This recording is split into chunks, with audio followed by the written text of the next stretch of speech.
Dr. Edeta Pilio, ma'am.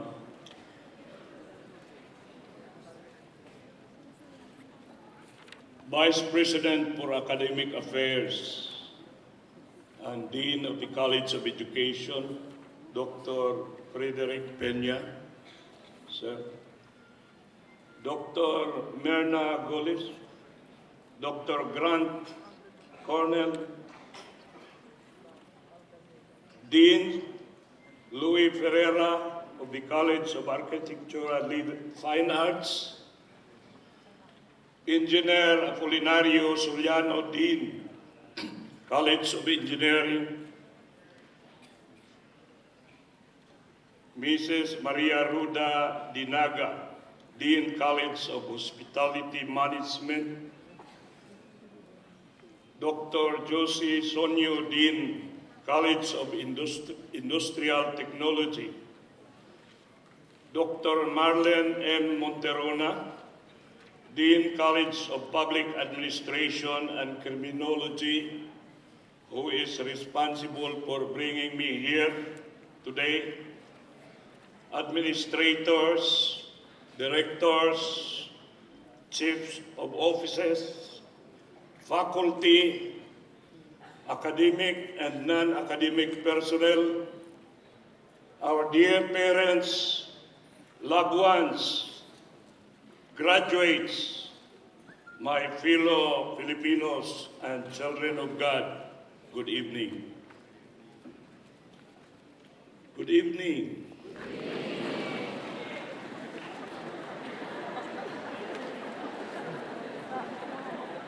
You know, I am a professor and I do not like my students not to respond.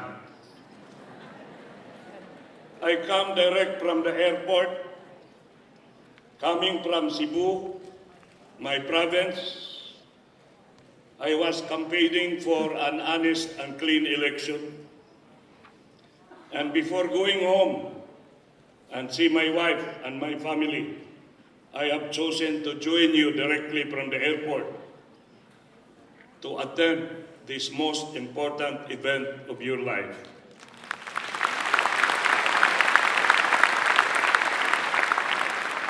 Today, graduation is more important than your wedding day.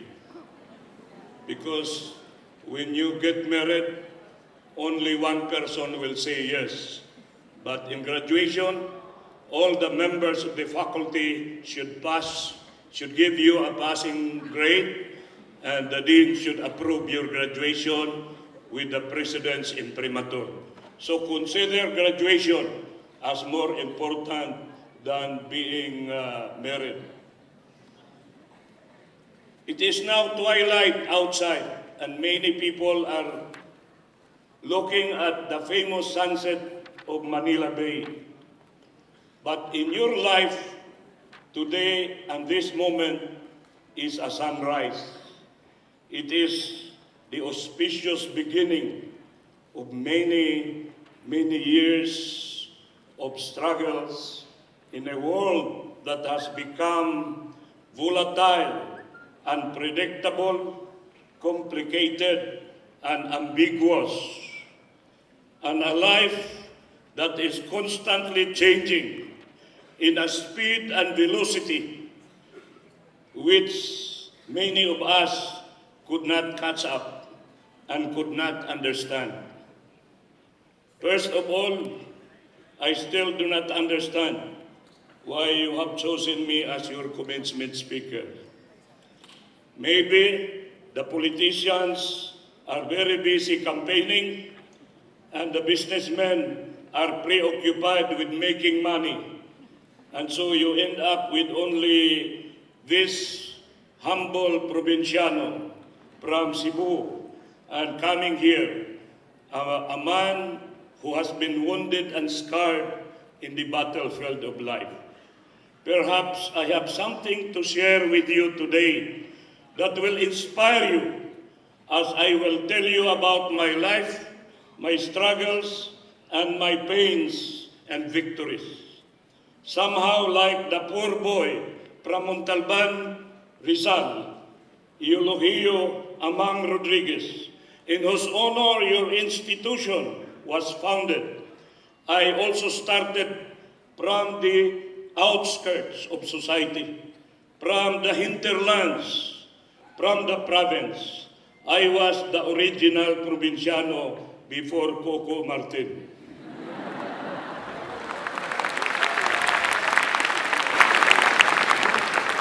At the age of 5, I was already a child laborer, plowing the cornfields, tending the carabaos and the chickens and the goats of my parents. As the eldest in a family of 18 children, only one mother and one father, 18 children. I am the eldest. At that very young age, I was already working hard, while other children of my age were spending time playing and enjoying their childhood. My father and mother were farmers before they became teachers, public school teachers. But life was so hard in the province. We had to produce our own food. Our small house was made of bamboo and cogon grass. We had no running water and no electricity. We had to fetch water from very, very far away, 3 kilometers. And we used kerosene lamps to do our homework at night. And at 7 o'clock in the evening, we have to sleep. That is why maybe we have 18 children. My parents produced so many children because we start sleeping at 7 o'clock. Every day, before I report to school, primary school, to which I walk barefoot some 2 kilometers and many mountains away. I needed to fetch water before I could report for school. And my baon was corn and kamote with salt and salted fish if we were able to buy 15 kilometers, which is the population, away from our mountain village. At the age of 12, with only a pair of slippers and pants and 2 worn-out shirts, I left home with the blessings of my parents, walked 15 kilometers alone, and started to work as a houseboy, cargador, and poultry aide, just to earn 5 pesos, which is the tuition fee for first-year high school at that time. Then I transferred to Cebu City and worked as a school janitor and working scholar. That university, which allowed me to study for free by scrubbing the library every 4 o'clock in the morning, awarded me as the most outstanding alumnus and commencement speaker in the year 2000 when I was already the Undersecretary of the Department of Labor. It was a long and hard journey from being a janitor to being Undersecretary. When I was in high school and college, I lived in a squatter area. Well, they call it urban poor settlement, but to me it is just a squatter area. No water, no electricity. I constructed my own shanty out of scraps. I had no real friends because when you are poor, you have no friends. When you are very poor, you are considered a social outcast. The girls would not even look at me. But I did not lose hope. When you are down, there is no other option but to look up. I did look up to the heavens and prayed, but more than prayers, I worked very hard to earn my space in a very crowded, competitive, and often cruel world. In the squatter area, I became the leader of the urban poor. And then in school, I was elected president of the student council. During martial law, I was arrested, jailed, and detained for being a very active demonstrator and leader of the young people in Cebu, organized in order to struggle for a better life and a better country of ours. I had vision and dream for my family and my people, my country, and no problem, no obstacle could stop me from pursuing my vision and my dream. I became a lawyer. I almost topped the bar. Number 10 got 85. I got 84.93. I was not able to review because I could not afford to come to Manila. But with the grace of God and with my struggle, I was number 11 in the bar examination.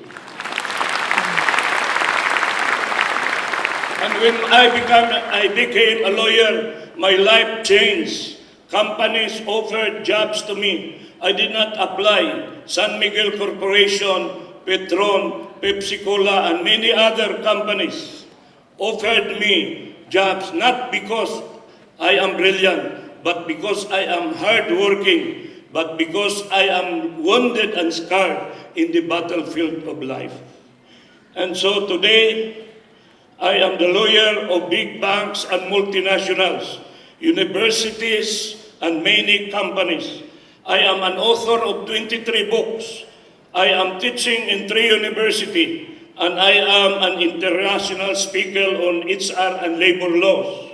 I do not have to look for money. Money look for me.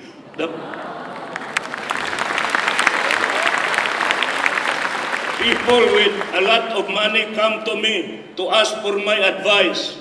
I become speaker in HR seminars. One day seminar, I am paid 100,000 pesos for only speaking 8 hours. Here, I do not expect to be paid.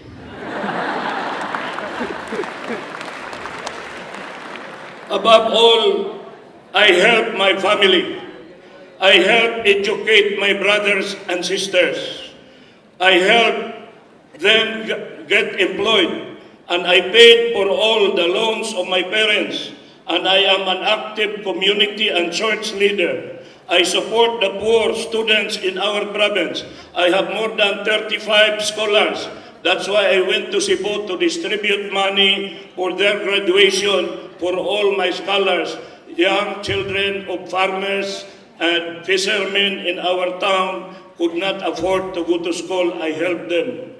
Perhaps that is the reason why God sent me here to meet you, because my life can inspire you, because I would say never lose hope, never be shaken by all the burdens and pains in the world. And so today, I have only 3 messages for you. First message, it's okay to be a son or a daughter of a poor parent, but it is not okay to remain poor all your life. It is not okay to allow poverty to enslave you. It's not okay to surrender to the cruelty of poverty. It is not okay not to help your parents. You have to help your parents, your brothers, and your sisters. And all your parents are here today. Let us clap our hands for them.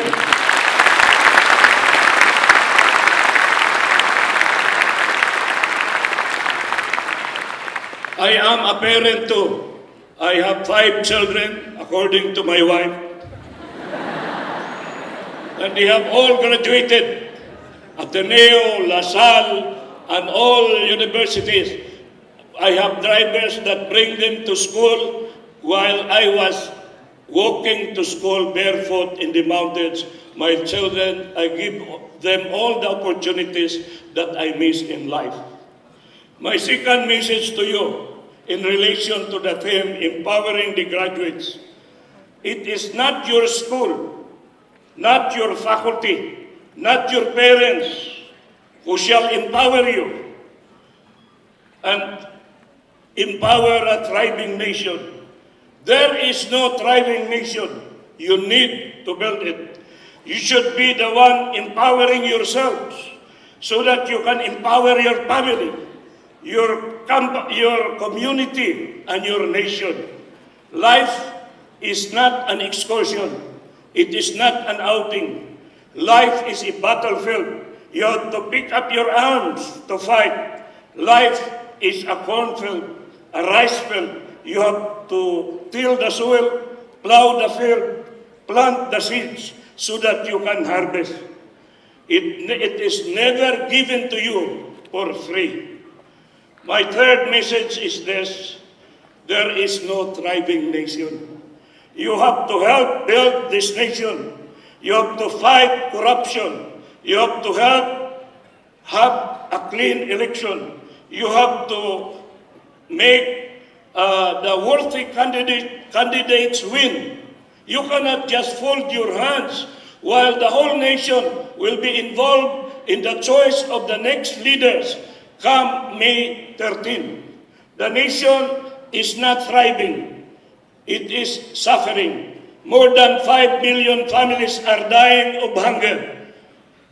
About 100 meters from this building, there are families who have no food to eat tonight. So if you are eating too much, you reduce your food. You should be guilty.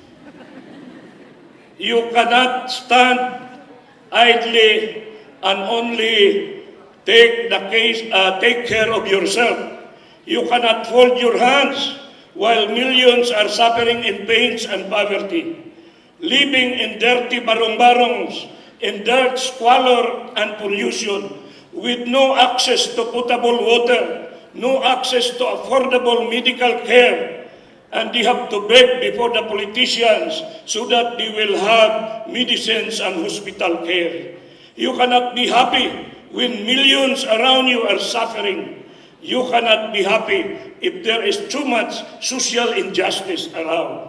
No, you are not empowered for a thriving nation. You are your own empowerer. You are not the direct object of empowerment. You create the action verb that produces empowerment. You are a giver, not a receiver. You are not born into the world to receive blessings.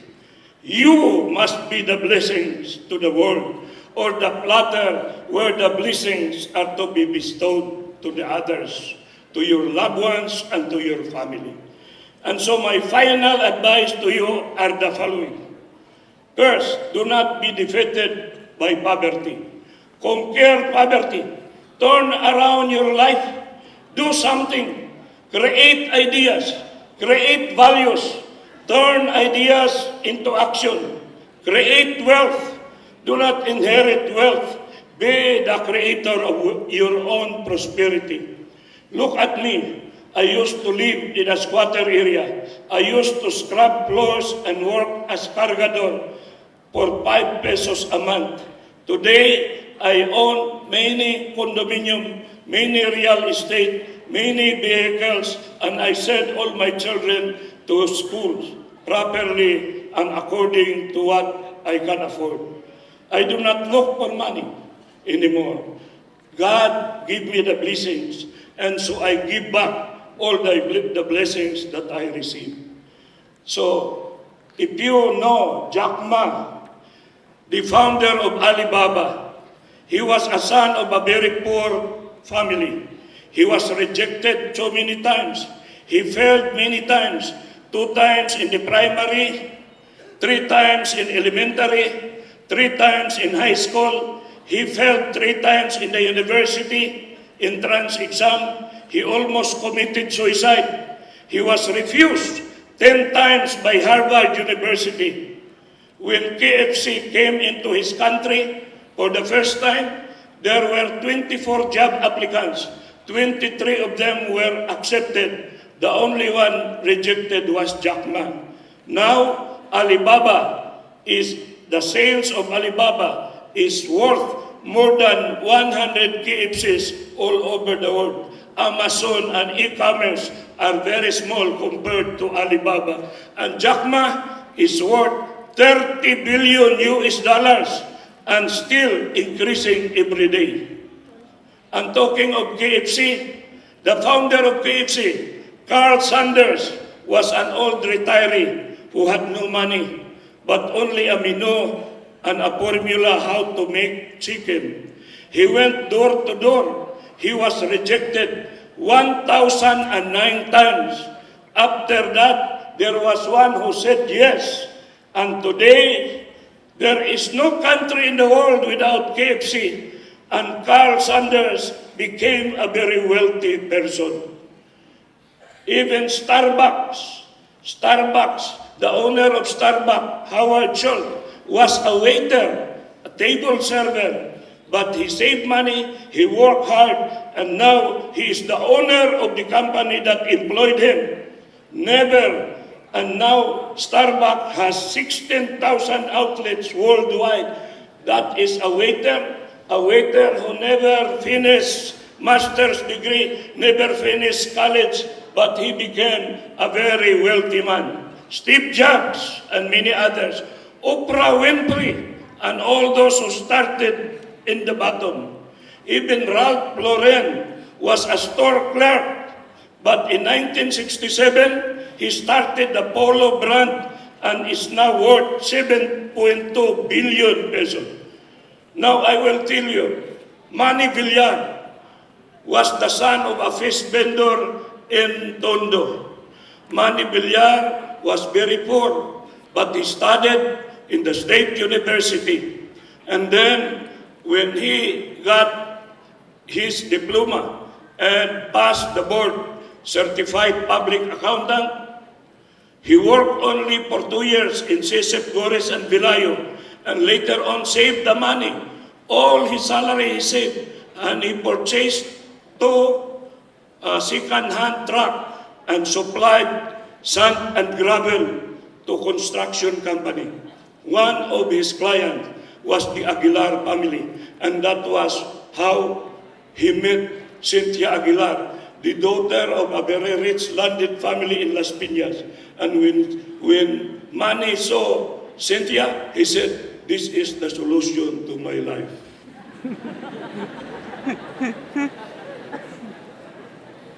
So what I'm telling you, ladies and gentlemen, whatever you are today, you can make a change. You should not be contented. You should not wait for blessings to come into you. So finally, this is my advice. Conquer your poverty. Serve your family. Make your mother happy and your father proud of you. Help build the community. Help build the nation. Be a part of the solution and not the problem. Respect the law and the officials, even if some officials are not respectable. Be honest, even when you have been a victim of dishonesty. Forgive those who have wronged you. Everybody who wronged you, forgive. But give them a lesson.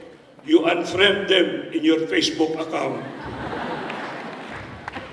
Never stop believing. Never stop dreaming. Never stop working. Go. Do not be afraid. Because according to the great author, no matter how straight the gate and how charged with punishment the scroll, you are the master of your fate and you are the captain of your soul. Thank you and good afternoon.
hereby declare that 52nd commencement exercises officially closed.